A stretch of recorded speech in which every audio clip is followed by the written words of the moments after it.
How to use WinRAR to extract files. Hey guys, in this tutorial, we're going to see how you can easily use WinRAR to extract files. So the first thing you want to do is simply open up your web browser and then go to WinRAR download.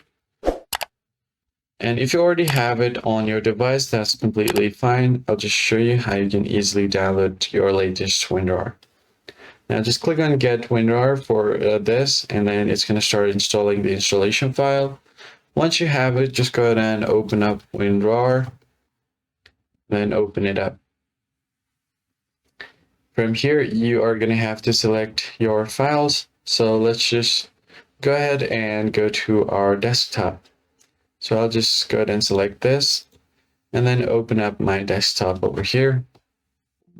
Now, if you're unable to find the particular file or folder on WinRAR, you can go to your zipped file, right-click on it, and then you'll have the option for WinRAR. Click on it, go to Open with WinRAR, or you can just click on directly extract files here. I'll just show you guys from WinRAR.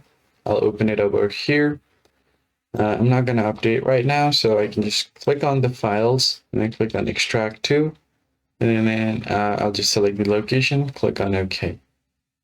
And once you do that, it's going to automatically extract these files over to your selected destination. And that is pretty much it, guys. I hope this tutorial was helpful. I'll see you guys in the next video. Thanks for watching.